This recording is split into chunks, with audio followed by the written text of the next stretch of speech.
हैं, ये जो प्रश्न था कि द किस ऑफ लाइफ निम्नलिखित में से किसकी आत्मकथा है।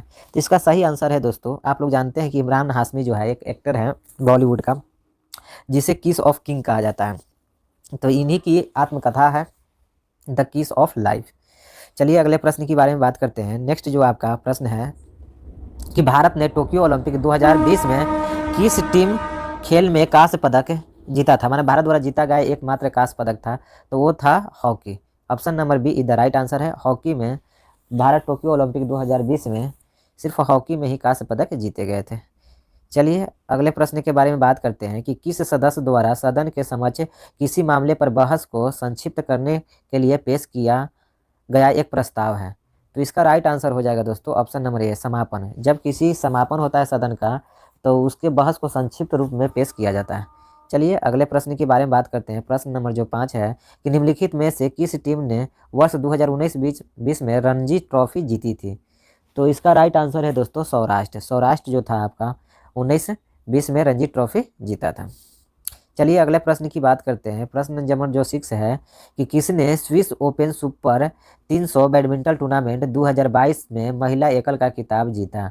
तो इसका राइट आंसर है दोस्तों option number C PV Sindhu. PV Sindhu ने सुपर 300 माने 300 बैडमिंटन टूर्नामेंट 2022 का एकल महिला का खिताब जीता है, याद रखिएगा आप लोग। चलिए अगले प्रश्न की बात करते हैं। 7 नंबर जो प्रश्न है, और ये सब प्रीवियस ईयर के प्रश्न है। प्रीवियस ईयर आपके प्रश्न जो एमटीएस का एग्जाम हुआ था तो उसमें पूछे गए प्रश्न है, उसी को हम लाए हैं कि जिससे आप लोग देख सकते हैं कि किस तरह के प्रश्न एमटीएस में आते हैं।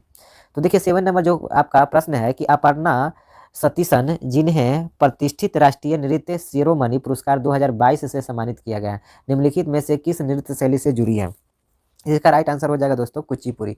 एक कुचिपुड़ी से संबंधित है। आइए अगले प्रश्न की बात करते हैं। 8वां नंबर जो प्रश्न है कि 2011 की जनगणना के अनुसार भारत में कौन सा दूसरा सबसे अधिक आबादी वाला मेट्रो शहर है। तो आपका मेट्रो वाला शहर जानते हैं कि दिल्ली। आप मेट्रो शहर आप जान रहे हैं कि दिल्ली में है, कलकत्ता में है, आपका मुंबई में भी है, और आपका लखनऊ में भी है, और कर्नाटक में भी है। तो ये जो आपका सबसे जो 2011 की जनगणना के अनुसार भारत में कौन सा दूसरा सबसे अधिक आबादी वाला है, तो दिल्ली आपका हो जाएगा इधर राइट आंसर। चलिए अगले प्रश्न की बात करते हैं। 9वां नंबर जो प्रश्न है आपका कि लायन कैपिटल का निर्माण बुद्ध के किसकी ऐतिहासिक घटना की स्मृति में बनाया गया था। तो ये आप लोग याद रखिएगा ऑप्शन नंबर बी पहला उपदेश। पहला उपदेश आप लोग जानते हैं कि सारनाथ में दिए थे। तो यही सारनाथ में ऐतिहासिक घटना जो आप जानते हैं कि लायन कैपिटल का जो निर्माण किया गया था बुद्ध के लिए, वो सारनाथ में पहला उपदेश ऐतिहासिक घटना की स्मृति को बनाया गया था। चलिए अगले प्रश्न की बात करते हैं। प्रश्न नंबर जो आपका 10 है कि निम्नलिखित में से कौन सा कृषि के लिए संस्थागत कारक नहीं है, माने कौन सा कृषि के लिए संस्थागत कारक नहीं है, माने भूमि सुधार, भूधृति, खेतों का आकार, बिजली।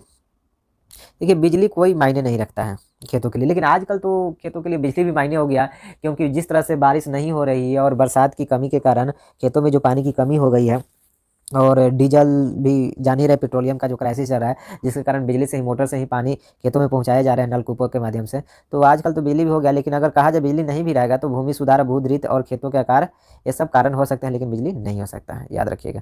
चलिए अगले प्रश्न की बात करते हैं। प्रश्न नंबर जो 11 है कि 1773 में भारत के प्रथम गवर्नर जनरल कौन बने। तो 1773 में भारत के प्रथम गवर्नर जनरल जो थे वारेन हेस्टिंग्स थे, याद रखिएगा, ये बहुत ही महत्वपूर्ण क्वेश्चन है। वारेन हेस्टिंग्स भारत के प्रथम गवर्नर जनरल थे। चलिए अगले प्रश्न की बात करते हैं। प्रश्न नंबर जो 12 है कि निम्नलिखित में से कौन सा वेद सबसे पुराना है। तो सबसे पुराना वेद जानते हैं ऋग्वेद है। टोटल 4 वेद है, ऋग्वेद, अथर्ववेद, सामवेद, यजुर्वेद, आप लोग जानते हैं। तो उसमें सबसे पुराना वेद कौन है, ऋग्वेद है आपका। चलिए अगले प्रश्न की बात करते हैं। प्रश्न नंबर जो 13 है कि नवंबर की शुरुआत में निम्न दबाव वाली अवस्था बंगाल की खाड़ी पर स्थानांतरित हो जाती है। यह स्थानांतरण चक्रवाती निम्न दाब से संबंधित है जो कि ऊपर उत्पन्न होती है। तो इसका राइट आंसर आपका हो जाएगा ऑप्शन नंबर अंडमान सागर। अंडमान सागर इधर राइट आंसर, याद रखिएगा आप लोग। चलिए अगले, तो इस तरह से आप लोग देख सकते हैं इसमें हम 13 प्रश्नों को इंक्लूड किए हैं।